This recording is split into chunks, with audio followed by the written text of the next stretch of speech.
Where have I been? Well, I got pneumonia in both of my fucking lungs, I was in hospital for 2 weeks and I nearly died. Anyway, Season 12 is here, everyone's losing their fucking mind over Clash and Juno, but at least the devs said that it will be easier to hit a new peak. Who knows if that's fucking true or not. Either way, I'm going over the 5 best ways to climb and reach that new peak. The long-term solution for climbing is improving over time. You get better so you can carry more games and you climb higher. But let's focus on the climb itself. Number 1. Have a small hero pool.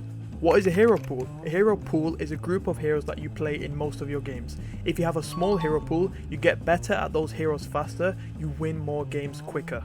If you don't have a defined hero pool, you'll never truly master the heroes that you play, climbing will be difficult and you'll feel stuck. Here's an example of a hero pool, here's an example of a hero ocean. Settle for a pool, not the ocean.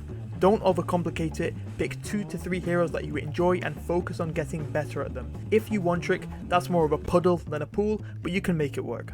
I'm recording this as I edit, but I thought it was important to say that you should mainly ignore tier list videos and videos about the best heroes in each rank and so on. Don't get baited by them and instead stay focused on the heroes that you enjoy playing and want to get better at. Spilo made a video yesterday giving his opinion on tier lists, which I'll link in the description below. Number 2, drop your ego. I know your team is shit, but you don't have time to fix them. Instead of wasting your energy flaming teammates, think about how you can win the game and just mute anyone who is being toxic. Afterwards, go into the replay viewer and watch back your POV to see what went wrong in that game. There's always something you could have done better, and going through your replay before the next game can give you some ideas on what to work on in future matches. If you're struggling to identify the mistakes you're making and how to fix them, there are many educational Overwatch videos out there to learn from. I'll link the best channels in the description. You can also contact me on Discord for private coaching if you want to learn directly from your own gameplay. Number 3, play when you feel good and confident. This is when you're most likely going to play your best, and that's exactly what we want when we're trying to win games and rank up. Even when it comes to losing games and going over the replay, the mistakes you make when playing your best are the ones that need dealing with the most, since you can't blame it on an off day. Confidence also has a large impact on your mechanics, aim in particular. Feel confident, play better, win more games, new peak. Simple. This seems like an obvious tip, but so many people play when they're sleep deprived, when they're not focused, when they feel like shit and they know they'll have a rough game. Number 4, learn your matchups, not tips and tricks. Tips and tricks are cool to know, but it's not really what wins you games. What wins you games is knowing how to play your hero into the enemy comp and their heroes. This can be something like the tank matchup and knowing how to win resource trades, or it can be something more complex like figuring out how to play Tracer into different backlines and winning the other duels that she takes.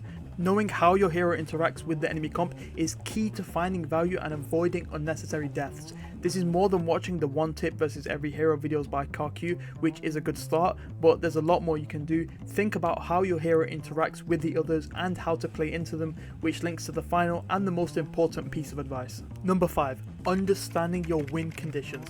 Understanding and playing your win conditions is probably the single most important thing when it comes to climbing. What are win conditions? Simply put, they are things that need to be done to win the fight, which wins you the game. Win conditions can be very simple, for example preventing the enemy widow from getting value by contesting her on an angle, or a bit more complicated, like thinking about which ultimates the enemy have and which ultimates you want to trade. Being able to identify win conditions consistently makes it much easier to win fights. The more fights you win, the easier it is to win the game. The more games you win, the higher you climb. That's how you hit your peak. The simple way to come up with win conditions is thinking about the fundamentals of your hero and how you can apply them against the enemy comp. Look at the 2 comps on screen now. What do you think one of the win conditions would be for our Sojourn player? Well, 2 fundamentals of Sojourn are taking an off angle and farming a rail to utilize the burst damage. The main threat to his team in the neutral before the fight begins is the Widowmaker. He can farm a rail from the Mauga and keep hold of it to use on the Widowmaker if he spots her or if she tries to take an aggressive angle. Here you can see he farmed his rail, but he blew it on the Mauga, so now the Widow is able to grapple up, control this angle, and she gets the opening pick. He failed to identify and meet his win condition, and eventually his team loses the point. And so that is an example of a win condition. Again, if you need help with identifying win conditions, I offer private coaching through Discord, and here are some bonus tips which I thought were worth mentioning on screen now.